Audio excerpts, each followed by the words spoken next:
It is I, Powliner, and I'm here to talk about weapons in Skyblock. There's a lot of different weapons in the game.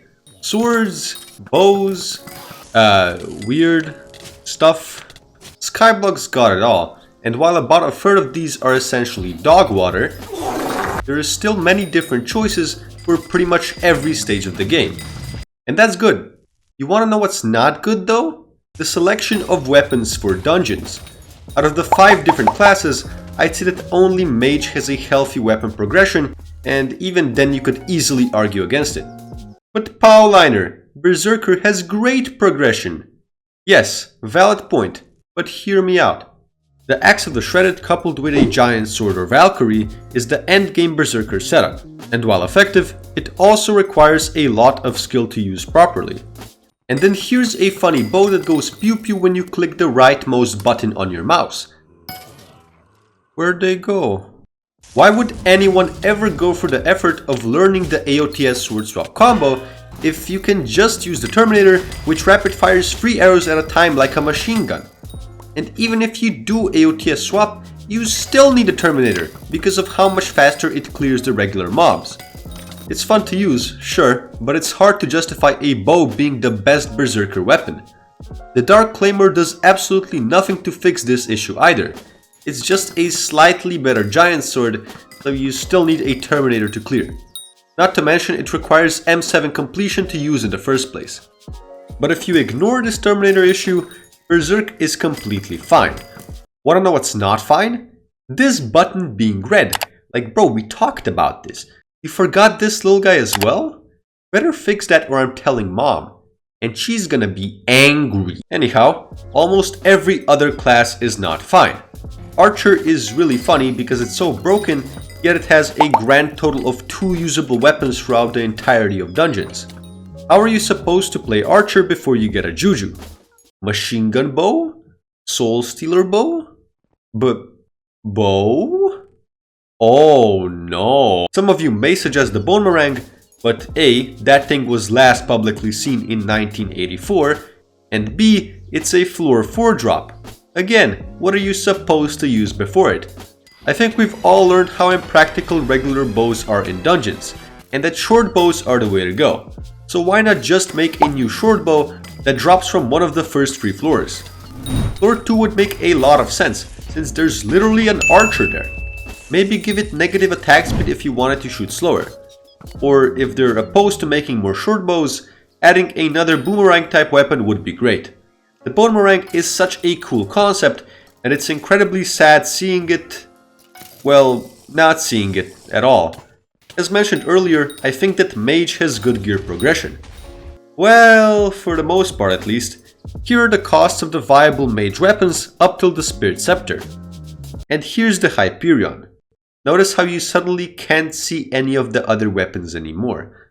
This is a bit misleading because there are also the Yeti Sword and the Midas Staff, but a lot of players choose to skip them since they're either overkill for floor 6 or just not quite good enough for floor 7. Besides this, Mage also struggles in Master Mode because of how glass cannon of a playstyle it is. But an experienced Mage swapping between RCM and LCM is incredibly useful on every floor except M7. And even though I say all of this, you'll rarely ever find an actual Mage in your Master Mode parties. Because, again, why go through all the effort of learning it if you can just use the pew pew bow? Then there's the most broken class in the game, Tank. Reducing your teammates' damage by 80% is insane, and punishable by law in 48 of the 50 states. But without Tank, Master Mode would be impossible.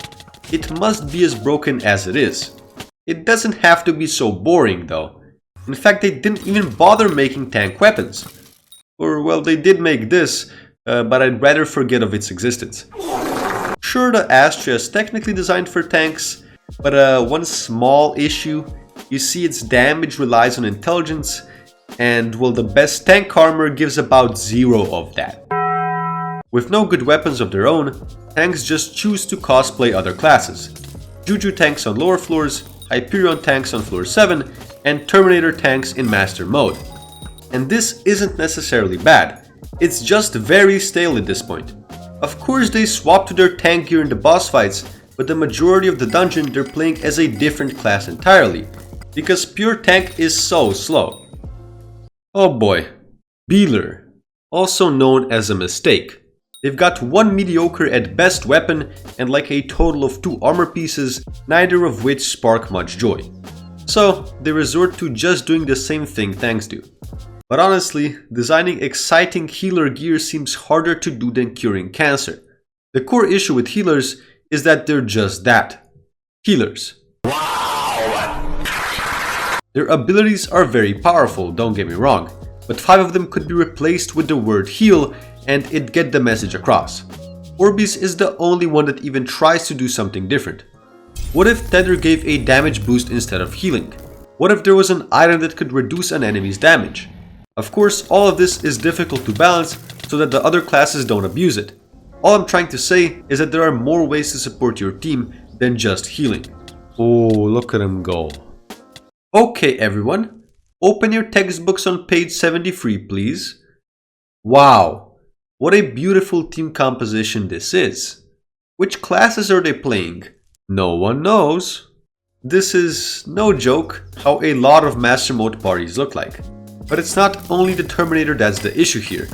Did you know that most of its damage comes from Soul Eater? Seriously, here's a regular Terminator shot. And here's one after killing an ordinary mob. 3 times the damage. Keep in mind, this is on M3 and it only becomes more impactful on later floors. This completely blows every other ultimate enchant out of the water. And while it's not as good for enemies you don't one-shot, it's still incredible overall. Now judging by what we've just gone over, what if one day, hypothetically, the admins decide to be a little extra goated with the sauce and make it unable to dungeonize non-dungeon gear? No Axis Shredded, no Juju, no Terminator, no dash, not to mention a bunch of important early game gear would also be gone. Suddenly, the only classes that are even playable in endgame are Mage and Tank. Master Mode would become the epitome of pain, and M7 would just be completely impossible to beat. What are you gonna do? LCM the dragons? Yeah, I don't think so. That's why I highly doubt they'll push this change without giving us new dungeon weapon and armor drops from almost every floor. Oh my god guys, it's the new poop gear. And I'm honestly really excited for this. I feel like some of the Nether update items have the right idea. Stuff like the Enrager axe should definitely see use by tanks if it works properly. Yes, they already have a taunt ability, but it just stops working after any of your teammates do anything really, so you gotta constantly aggro with a soul whip. I just hope that when they inevitably do add more weapons, they're not as uninspired as the Dark Claymore. I love dungeons, but a metagame where every class looks and plays almost the exact same cannot possibly be healthy, and it saddens me to see genuinely cool strategies not given as much attention as they deserve. The Terminator's had its time, and it can now leave. Just like me. Alright, bye bye. Oh wait, I forgot. Big Man giveaway in my Discord. Join link in the description. Okay, bye.